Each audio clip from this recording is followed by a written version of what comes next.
Hello बच्चों, lecture number 4 में आपका स्वागत है। आज हम इस लेक्चर की शुरुआत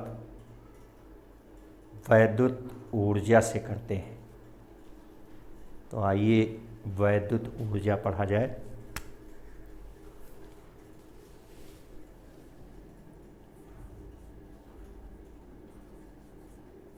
वैद्युत ऊर्जा, इलेक्ट्रिकल एनर्जी।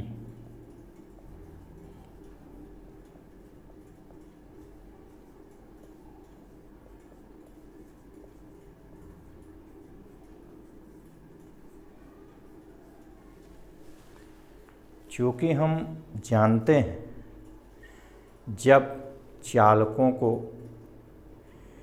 किसी बैटरी से जोड़ दिया जाता है तो चालकों के सिरों के बीच विभवांतर स्थापित हो जाता है, जिसके कारण वैद्युत क्षेत्र उत्पन्न होता है। वैद्युत क्षेत्र में चालकों में उपस्थित मुक्त इलेक्ट्रॉनों पर क्षेत्र की विपरीत दिशा में वैद्युत बल लगता है। अतः इस वैद्युत बल के कारण मुक्त इलेक्ट्रॉन अनुगमन वेग 10⁻⁴ मीटर प्रति सेकंड के वेग से क्षेत्र की विपरीत दिशा में गति करने लगते हैं, अर्थात चालक में धारा बहने लगती है, प्रवाहित होने लगती है। इस दौरान मुक्त इलेक्ट्रॉन धन आयनों से बार बार टकराते हैं। टक्कर में ऊर्जा व्यय होती है। धारा प्रवाह को बनाए रखने के लिए ये बैटरी से ऊर्जा लेते हैं और यह ऊर्जा मुक्त इलेक्ट्रॉन धन आयनों को स्थानांतरित करते हैं, जिससे धन आयनों की ऊष्मीय गति बढ़ जाती है, फलतः ताप बढ़ जाता है। दैनिक जीवन में इसका बड़ा महत्व है। जैसे जब हम कपड़ा प्रेस करते हैं तो आयरन, ठंडी के दिनों में नहाने के लिए पानी गर्म करते हैं, रॉड, ये अपना बल्ब है, इसको हम जलाते हैं तो इससे देखिए ऊष्मा प्रकाश। तो इस ढंग से इसका बड़ा महत्व है। माना विभवांतर स्थापित करने पर चालक में प्रवाहित आवेश Q हो तो Q बराबर IT, समीकरण 1। तो चालक में Q आवेश को एक सिरे से दूसरे सिरे तक ले जाने में बैटरी द्वारा किया गया कार्य W बराबर Q इंटू V, हम ये सूत्र पढ़े हैं, कार्य equal Q into V। Q का मान ऊपर से रख दें तो ये हो गया IT इंटू V।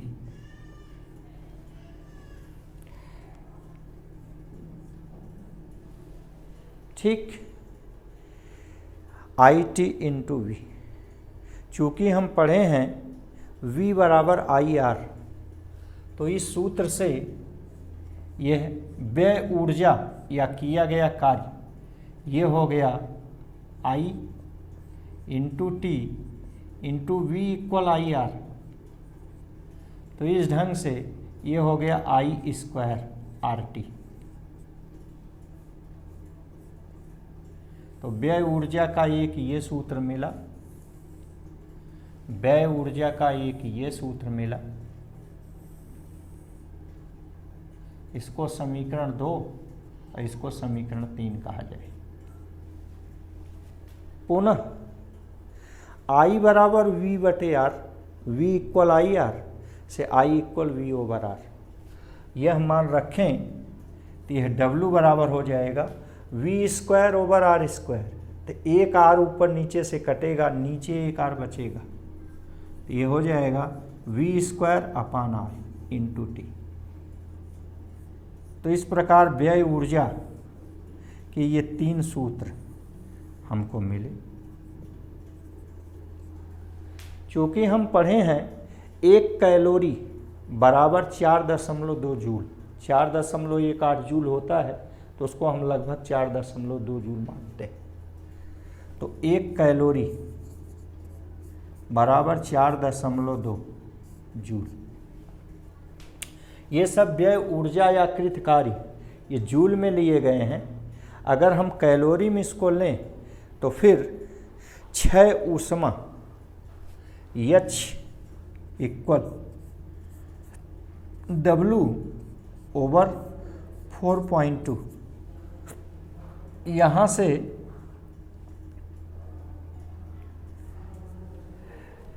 W का पहला मान यूज करें तो VIT अपान 4.2 कैलोरी, यही बराबर I square RT upon 4.2 calorie, यही बराबर V square over R into T. यहाँ नीचे 4.2 और भाग दे दें, ये कैलोरी। तो इस प्रकार तार में उत्पन्न ऊष्मा H के ये 3 सूत्र मिलेंगे। अब हम पढ़ेंगे वैद्युत शक्ति।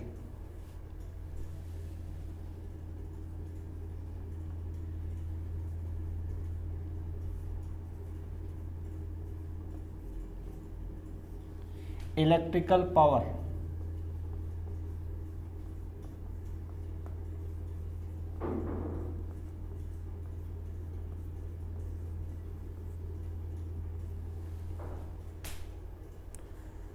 परिपथ में व्यय ऊर्जा की दर को वैद्युत शक्ति कहते हैं।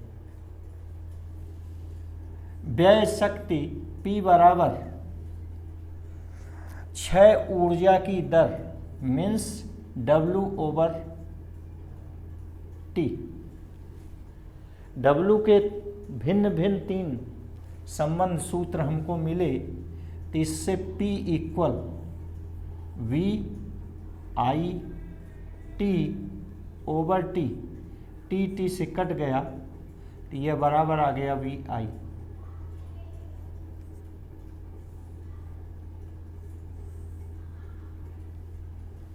इसको हम समीकरण 4, इसको 5, इसी प्रकार P equal I square R into T था, तो T को बटे कर देंगे, कट जाएगा, वह P equal V square over R। इस प्रकार व्यय शक्ति के ये 3 संबंध हमको मिले। घरों में ये जो विद्युत का खर्च आता है, मूल्य आता है, इसको हम वैद्युत ऊर्जा के रूप में बताते हैं, वैद्युत शक्ति के रूप में नहीं। ठीक, तो वैद्युत ऊर्जा का मात्रक तो जूल होता है। वास्तव में जूल यहाँ खर्च मूल्य बताने के लिए बहुत छोटा मात्रक है, इसलिए हम यहाँ एक विशेष मात्रक का उपयोग करते हैं जिसको हम किलोवाट घंटा कहते हैं।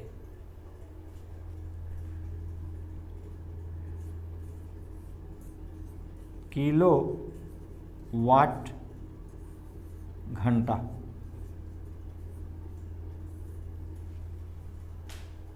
ठीक, इसी को हम BTU कहते हैं, board of trade unit, BTU, board of trade unit, और शार्ट में इसको यूनिट कहा जाता है।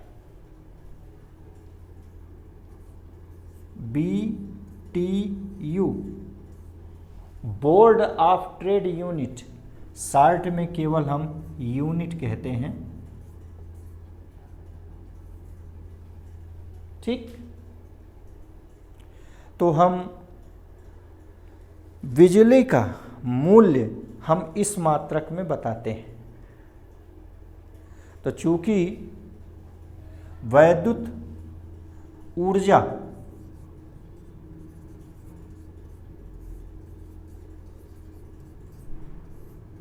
बराबर वैद्युत शक्ति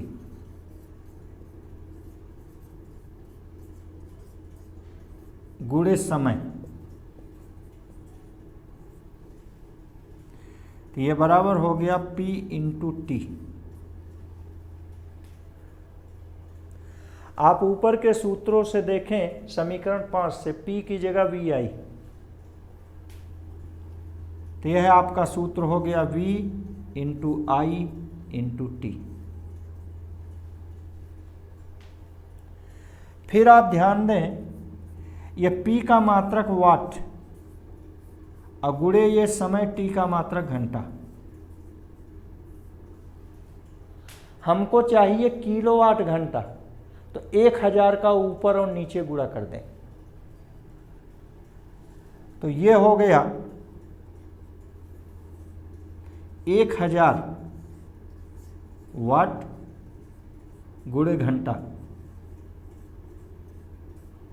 तो हमने 1000 का ऊपर और नीचे गुणा कर दिया, तो यही आपका हो गया किलोवाट घंटा बटे 1000। ठीक, किलोवाट घंटा बटे 1000।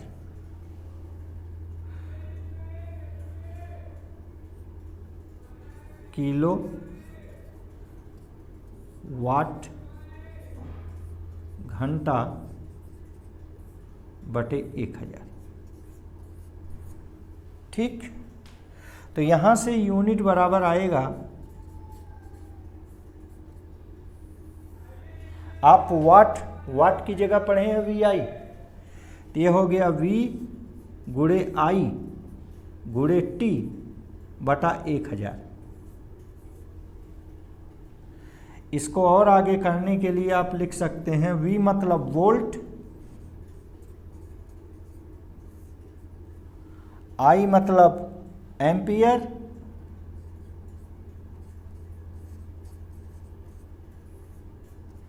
T मतलब घंटा बटे 1000। तो इस सूत्र का प्रयोग हम वैद्युत ऊर्जा या बिजली के मूल्य के रूप में बताने के लिए इस सूत्र का उपयोग करते हैं। ठीक, आइए अब हम पढ़ते हैं कार्बन का कलर कोड।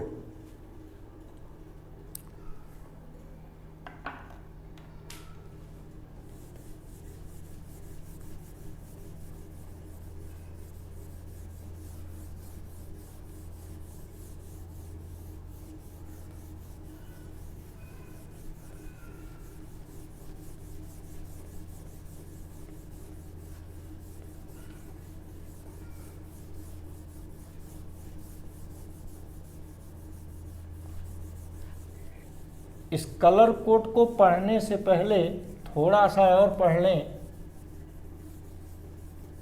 किलोवाट घंटा, जैसा कि हम शुरू में आपसे बताए कि इस मूल्य को बताने के लिए वैद्युत ऊर्जा का मात्रक जूल बहुत छोटा मात्रक है। ठीक, इस किलोवाट घंटा और जूल में क्या संबंध है, इसको हम पहले देख लें, तो फिर आपको आगे बताते हैं। देखिए, किलोवाट घंटा है यूनिट, बराबर किलोवाट घंटा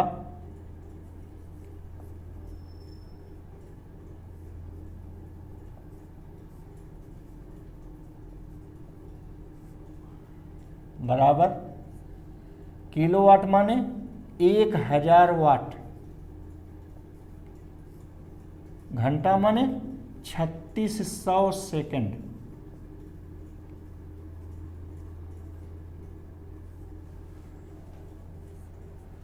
तो ये हो गया 3.6 गुणे 10 की घात 6 वाट सेकंड।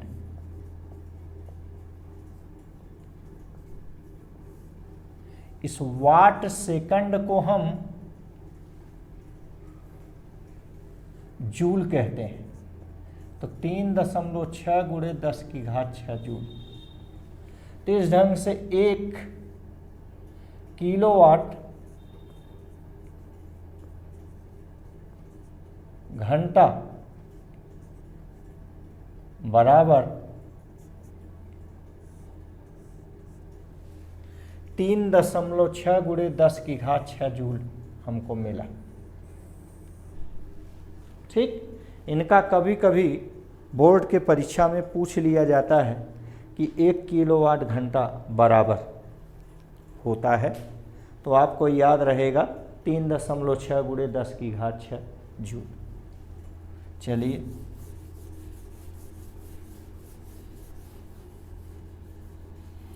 वैद्युत परिपथों में बहुत बड़े प्रतिरोध की आवश्यकता होती है।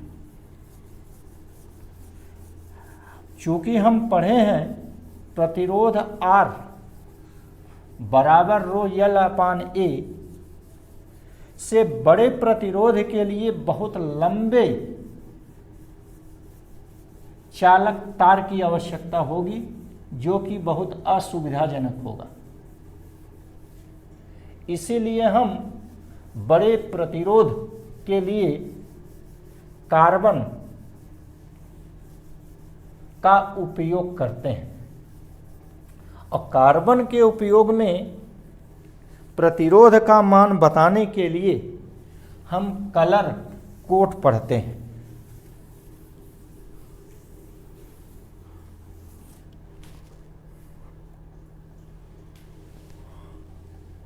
कार्बन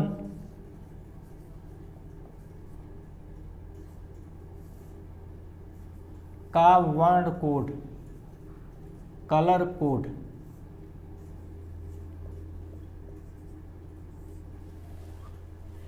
इसमें प्रतिरोध में 4 वलयाकार पट्टियां होती हैं।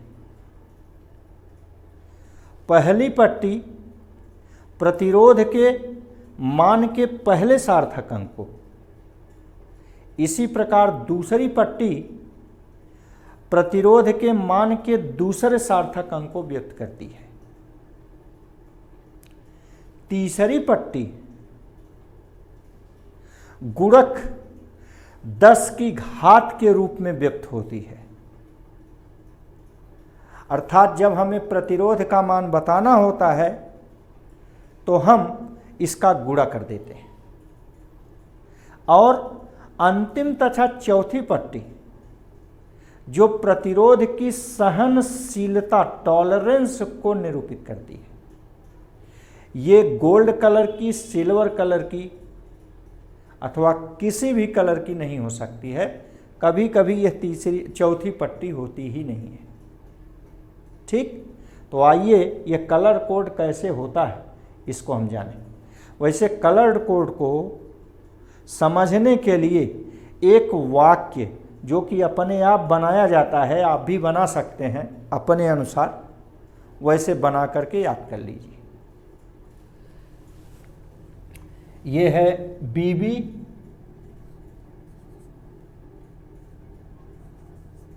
रॉय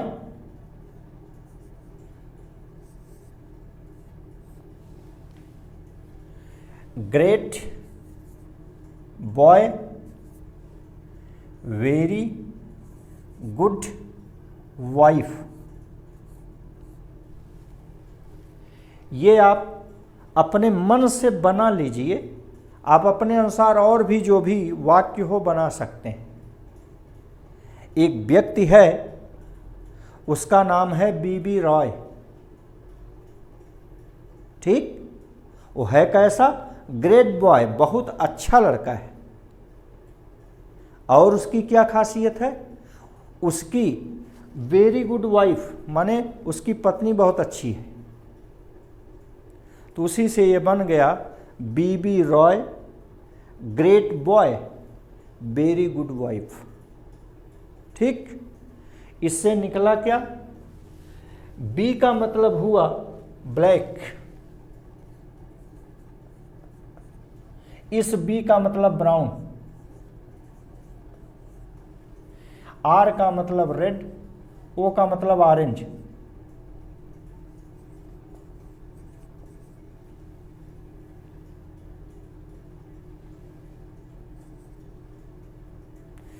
वाई मतलब येलो,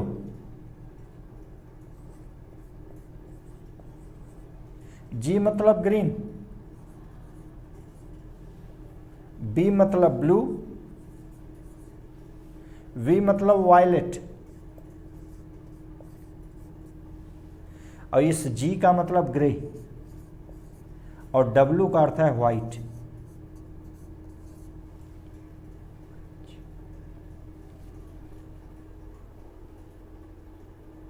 ठीक, तो इस ढंग से आपने इस वाक्य का अपने अनुसार जो अर्थ है बता दिया, सेट कर लिया। हमने कहा कि आप अपने अनुसार कुछ भी सेट करके वाक्य बना सकते हैं। अब यहां पहली व दूसरी पट्टी के लिए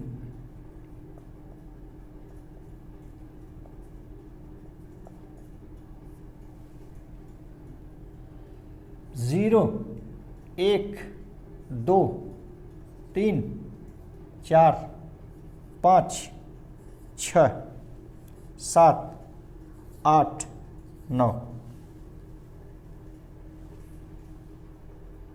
ठीक, ये हो गया। अब तीसरी पट्टी के लिए 10 की घात के रूप में तीसरी पट्टी 10 power 0, 10 power 1, 10 power 2, 10 power 3, 10 power 4, 10 power 5, 10 power 6, 10 power 7, 10 power 8 और 10 पावर 9। इस ढंग से तीसरी पट्टी का मान 10 की घातों के रूप में आप दिखाएंगे। और जब प्रतिरोध का मान बताना हो तो इसका इसमें गुणा कर देंगे। ठीक, और आगे देखिए चौथी पट्टी के लिए अगर गोल्ड कलर है तो सहनशीलता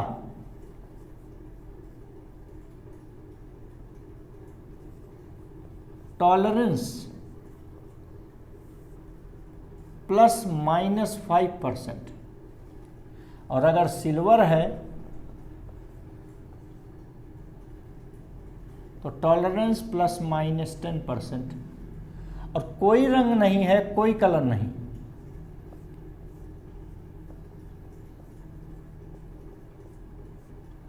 तो फिर टॉलरेंस ±20%। ऐसे होता है। क्लियर? आइए एक उदाहरण द्वारा हम इसको समझते हैं। मान लीजिए कि एक प्रतिरोध है जिसकी ये चारों पट्टियां A B C D E, उदाहरण ले लीजिए, मान लीजिए ये है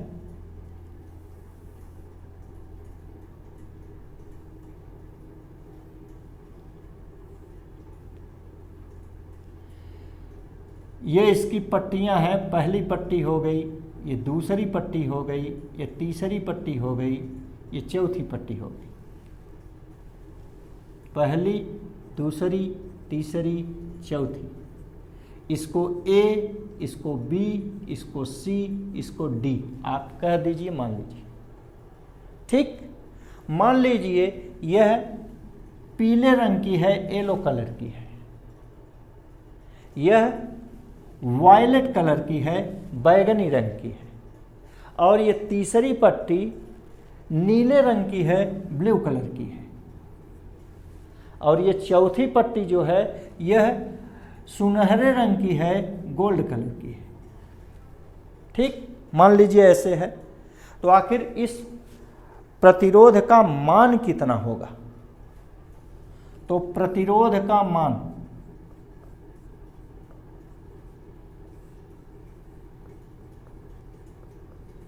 बराबर पहली पट्टी मान के पहले सार्थक अंक को।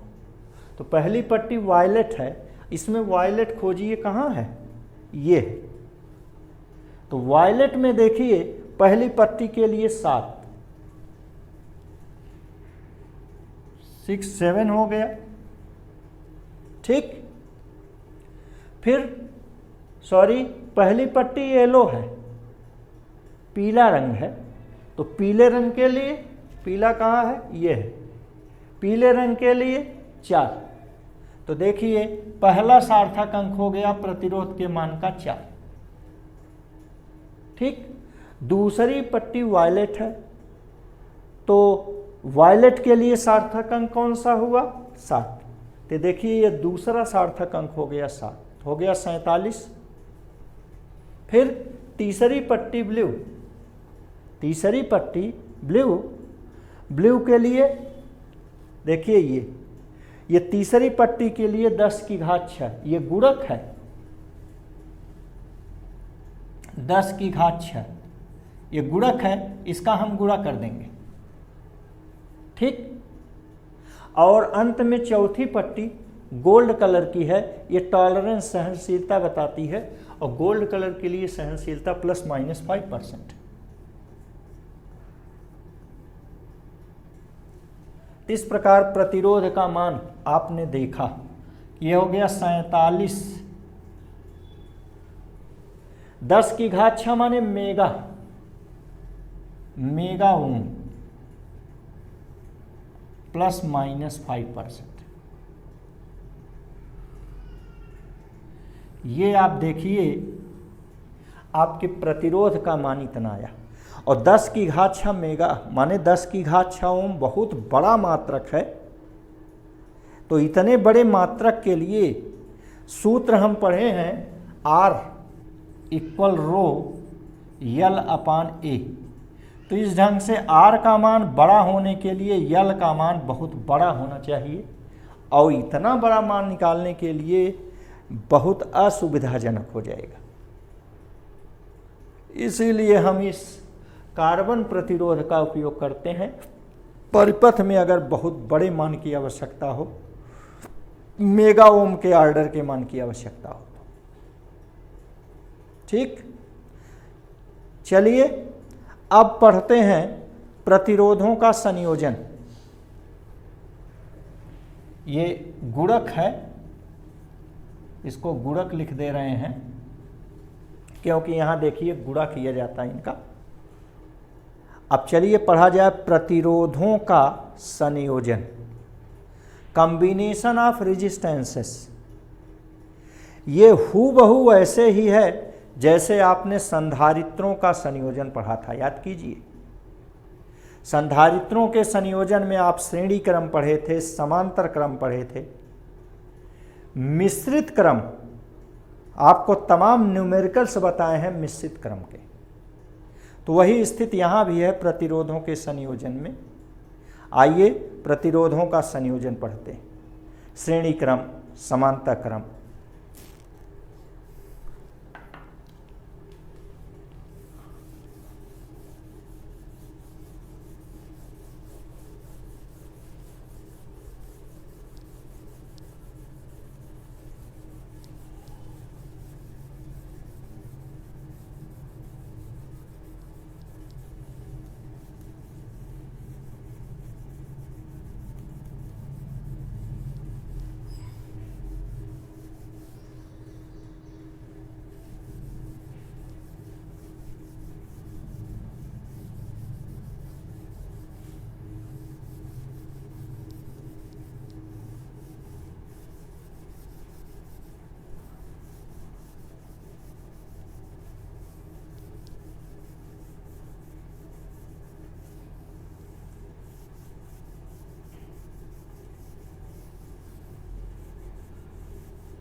प्रतिरोधों का संयोजन।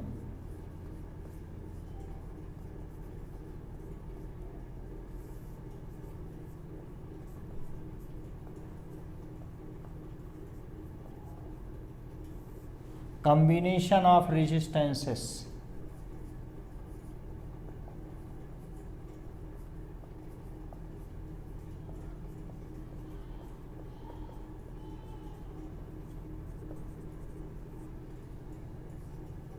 तो पहला है कॉम्बिनेशन इन सीरीज या सीरीज कॉम्बिनेशन, श्रेणी क्रम।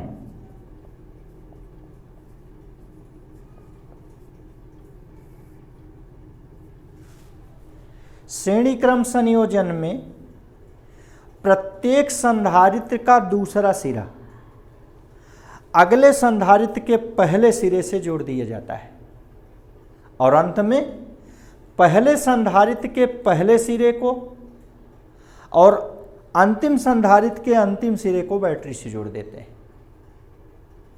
इसको हम इंड टू इंड कॉम्बिनेशन कहते हैं।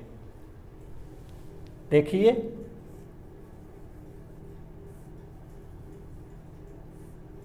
यहां आपको 3 प्रतिरोधक तार जिनके प्रतिरोध क्रमशः R1, R2 व R3 हैं को श्रेणी क्रम में जोड़े हैं।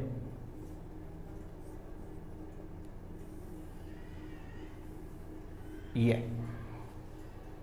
पहले संधारित्र का दूसरा सिरा दूसरे के पहले सिरे से, दूसरे का दूसरा सिरा तीसरे के पहले सिरे से, इसी प्रकार अंतिम संधारित्र का दूसरा सिरा और पहले संधारित्र का पहला सिरा बैटरी से जोड़ देते हैं। ठीक, ये सब आप पढ़े हैं संधारित्र में, इसलिए थोड़ा जल्दी पढ़ेंगे। याद कीजिए, आप संधारित्र में जो श्रेणी क्रम पढ़े थे वहाँ आवेश समान था, वैसे यहाँ भी आवेश माने विद्युत धारा। तो श्रेणी क्रम में विद्युत धारा सदैव समान होती है, याद रखिए, बहुत इंपॉर्टेंट है। श्रेणी क्रम में परिपथ में विद्युत धारा सदैव समान होती है, सभी प्रतिरोधों में एक ही विद्युत धारा प्रवाहित होती है। यदि इस सेल का विद्युत वाहक बल या विभवांतर V हो और धन सिरे से धारा प्रवाहित होती है वो I हो, तो इसमें भी I धारा बहेगी, इसमें भी I बहेगी, इसमें भी I बहेगी। क्यों? क्योंकि करंट के लिए, विद्युत धारा के लिए केवल एक रास्ता है, तो सब की सब धाराएं उसी एक ही रास्ता से बहेंगी। ठीक, प्रत्येक संधारित्र, प्रत्येक प्रतिरोध के सिरों के बीच का विभवांतर यहां अलग अलग होता है। मान लीजिए पहले प्रतिरोध के सिरे के बीच का विभवांतर V1, इसी प्रकार दूसरे का V2 और तीसरे का V3 है। ठीक, तो V equal V1 plus V2 plus V3, ये समीकरण 1 हो गया। ओम के नियम से V बराबर IR, तो V1 बराबर, चूंकि आप कह रहे हैं I सबका समान है, तो I गुणे R1 धन V2 बराबर I तो समान है गुणे R2, V3 बराबर I समान है गुणे R3। I देखिए तीनों पदों में कॉमन है, तो ये हो गया R1 plus R2 plus R3, तो ये V बराबर आ गया I R1 plus R2 plus R3, ये समीकरण 2।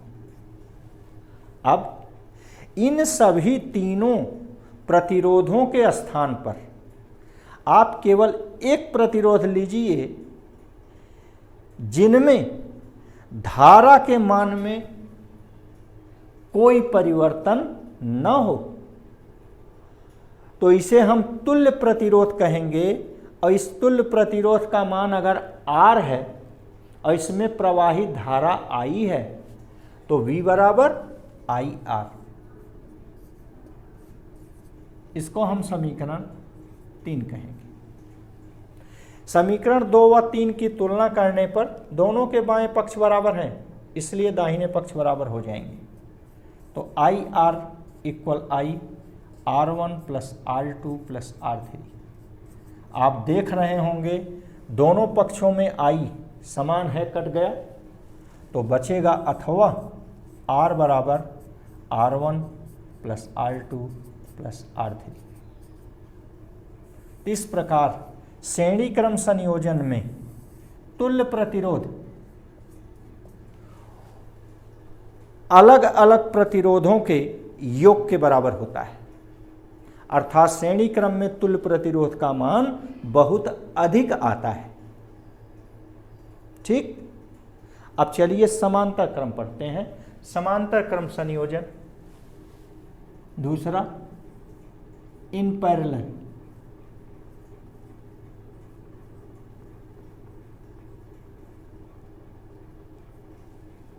इन पैरेलल समांतर क्रम संयोजन।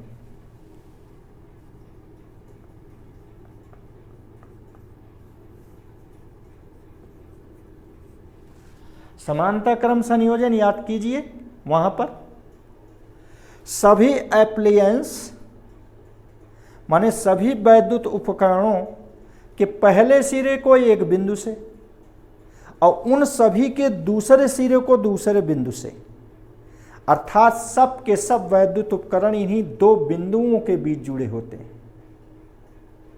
ठीक, पहला सिरा एक बिंदु से, दूसरा सिरा इस दूसरे बिंदु से। तो ऐसे संयोजन को हम समांतर क्रम संयोजन कहते हैं।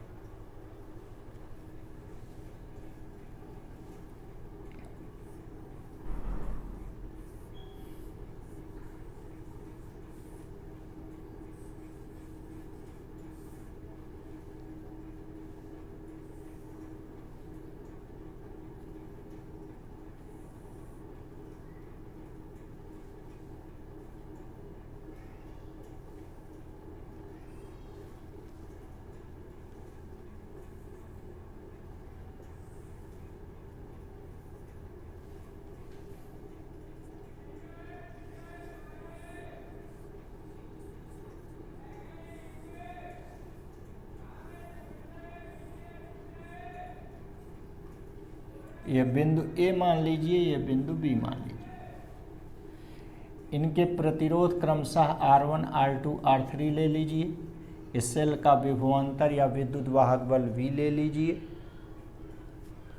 याद कीजिए, समांतर क्रम में चूंकि सब के सब प्रतिरोध इन्हीं दो बिंदुओं के बीच जुड़े हैं, अतः इन सभी के विभवांतर समान होंगे। जितना विभवांतर पहले प्रतिरोध के सिरों के बीच होगा वही दूसरे के सिरों के बीच होगा, वही सब के सिरों के बीच होगा। तो समांतर क्रम में विभवांतर समान होता है। तो अगर इनके सिरों के बीच विभवांतर देखिए V है, तो इनके भी सिरे के बीच विभवांतर V होगा, V होगा, V होगा। अगर इस परिपथ में प्रवाहित धारा जो कि धन टर्मिनल से होकर बहती है, धन टर्मिनल से बाहर निकलती है, यह धारा I हो,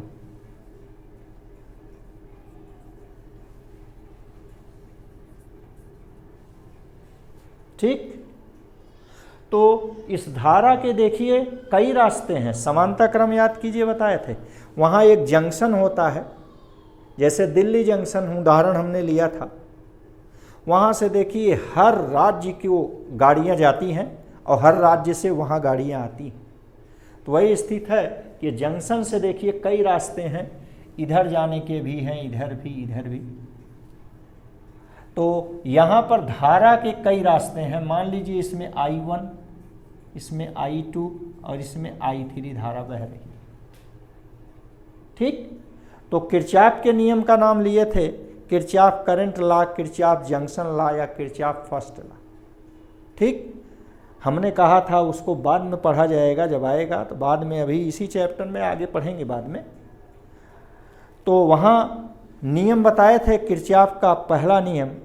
किरचॉफ का पहला नियम यहाँ भी आपसे बता रहे हैं, किसी संधि पर, जंक्शन पर मिलने वाली समस्त धाराओं का बीजगणितीय योग शून्य होता है। बीजगणितीय योग का यहाँ आशय है चिन्ह सहित योग। हम अपनी सुविधा के लिए जो धाराएं जंक्शन की ओर आती हैं उन्हें धनात्मक और जो जंक्शन से बाहर निकलती हैं उन्हें ऋणात्मक मान लेते हैं। तो इस ढंग से जब इसको हल किया जाता है तो अंत में मिलता है कि जंक्शन की ओर आने वाली सभी धाराओं का योग बराबर जंक्शन से दूर जाने वाली सभी धाराओं का योग। तो आप देखिए जंक्शन की ओर आने वाली धारा है I बराबर जंक्शन से दूर जाने वाली धारा I1 plus I2 plus I3।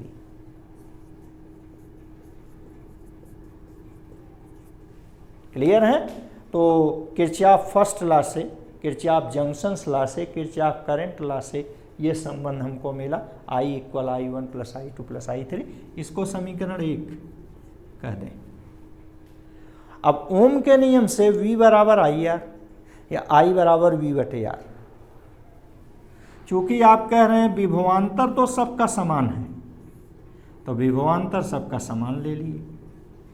तो I1 की जगह V बटे R1, I2 की जगह V बटे R2 और I3 की जगह V बटे R3 हो गया।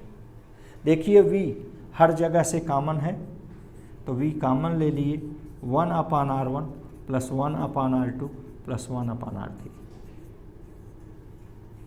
ठीक। अब इन सभी तीनों प्रतिरोधों को हटाकर केवल एक प्रतिरोध लगाया जाए जिसमें धारा का मान न बदले, जो है वही का वही बना रहे, तो ऐसे प्रतिरोध को हम तुल्य प्रतिरोध कहते हैं।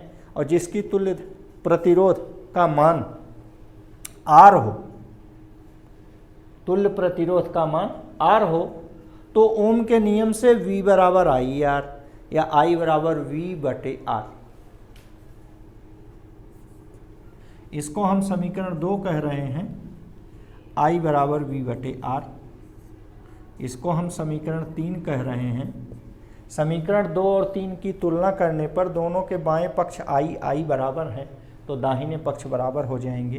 तो V बटे R बराबर आएगा V कॉमन 1 बटे R1 धन 1 बटे R2 धन 1 बटे R3।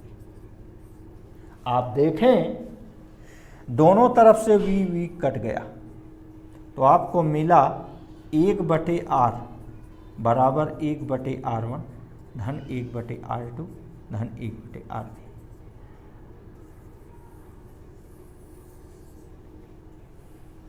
ये समीकरण 4 हो। तो इस ढंग से आपने देखा कि समांतर क्रम में जुड़े सभी प्रतिरोधों के तुल्य प्रतिरोध का व्युत्क्रम उल्टा 1 बटे R उनके अलग अलग प्रतिरोधों के व्युत्क्रम अर्थात 1 बटे R1, 1 बटे R2, 1 बटे R3 के योग के बराबर होता है। जब आप इसे हल करेंगे तो आपको मिलेगा कि समांतर क्रम में तुल्य प्रतिरोध का मान उसमें जुड़े सभी प्रतिरोधों में सबसे कम प्रतिरोध से भी कम आता है। उदाहरण के लिए मान लीजिए 3 प्रतिरोध 1 ओम, 2 ओम, 3 ओम के 3 प्रतिरोध हैं। इनको हमने समांतर क्रम में जोड़ा तो इनमें सबसे कम प्रतिरोध 1 ओम का है। तो जब इसका तुल्य प्रतिरोध आप निकालेंगे तो उत्तर 1 ओम से भी कम आएगा। ठीक। चलिए और कुछ इसमें हम पढ़ लें। और पढ़ना क्या है ध्यान दीजिए। मान लीजिए ये तार है, इसकी लंबाई L है। ठीक। इसके छोटे छोटे छोटे छोटे बहुत से खंड किए गए हैं, टुकड़े किए गए। मान लीजिए एक खंड की लंबाई है एकांक, तो एकांक लंबाई के तार का प्रतिरोध मान लीजिए R1 है, ठीक, या R डैश है, कुछ भी ले लीजिए, R डैश ले रहे हैं। तो अगर सभी खंडों को जोड़ दिया जाए तो ये तार बन गया। अब कैसे जोड़ेंगे सभी खंडों को? पहले खंड के दूसरे सिरे को दूसरे के पहले सिरे से, दूसरे के दूसरे सिरे को तीसरे के पहले सिरे से एक रेखा में, एक लाइन में जोड़ेंगे और एक रेखा एक लाइन में कौन जोड़ता है? श्रेणी क्रम। क्लियर है? तो श्रेणी क्रम में जोड़ दी। तो श्रेणी क्रम में इन सभी खंडों को जोड़ने से जो तुल्य प्रतिरोध आएगा वह R बराबर कैसे आएगा? R dash plus R dash, मान लीजिए कि n बार तक हैं n टर्म्स। इसको हम जरा मिटा करके यहां लिखते हैं, ज़्यादा ठीक रहेगा।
यहाँ हम चर्चा किए तो R बराबर R dash plus R dash plus R dash, मान लीजिए ऐसे n खंड हैं तो n टर्म्स हो गए। तो अगर 2 बार होता तो 2R डैश, 3 बार होता 3R डैश, n बार है तो nR डैश।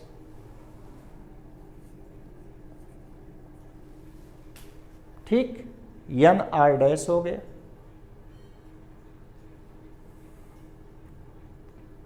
क्लियर है?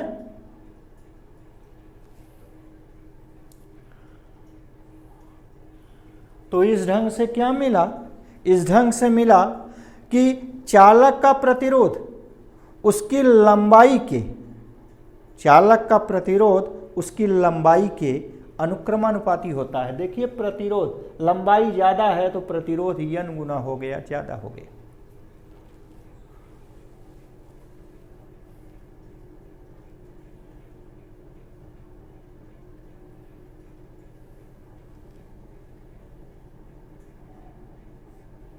R प्रोपोर्शनल टू, इसको यल कह दें, यल टर्म्स है तो इसको यल कह दें, यल। तो R प्रोपोर्शनल यल आ गया।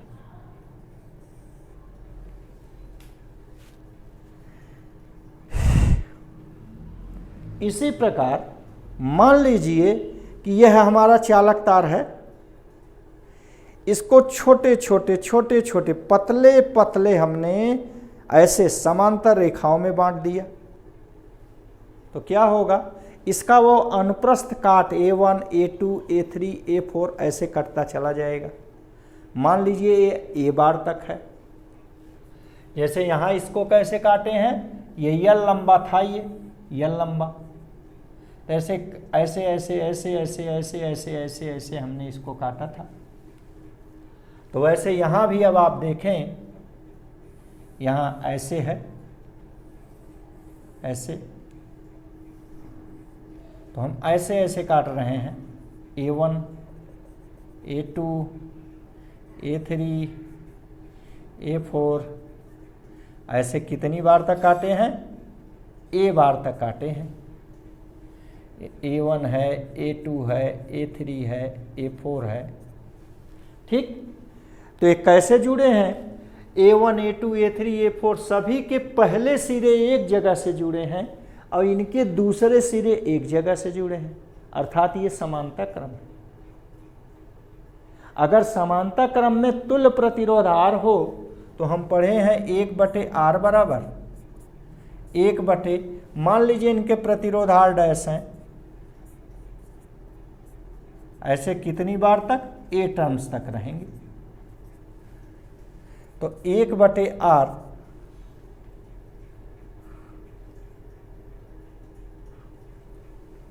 बराबर A/R डैश। यहाँ से आपको प्रतिरोध R बराबर मिलेगा R डैश बटे ए। आर डैश अगर कांस्टेंट मान लें तो R प्रोपोर्शनल टू 1/A। ठीक, अब इन दोनों को अगर हम मिला दें, इनको हम समीकरण 1 कहें, इनको समीकरण 2 कहें, इनको मिला दें तो हमको R प्रोपोर्शनल टू L/A, या यही मिलेगा R इक्वल रो L/A। ये सूत्र हम पढ़े हैं, यहाँ से भी ये सिद्ध हो गया। इससे यह बात पता चलती है कि यह तार लंबा है तो उसका प्रतिरोध अधिक होगा, यदि तार मोटा है तो उसका प्रतिरोध कम होगा। लंबे और पतले तार का प्रतिरोध अधिक होता है, मोटे और छोटे तार का प्रतिरोध कम होता है। थैंक्स।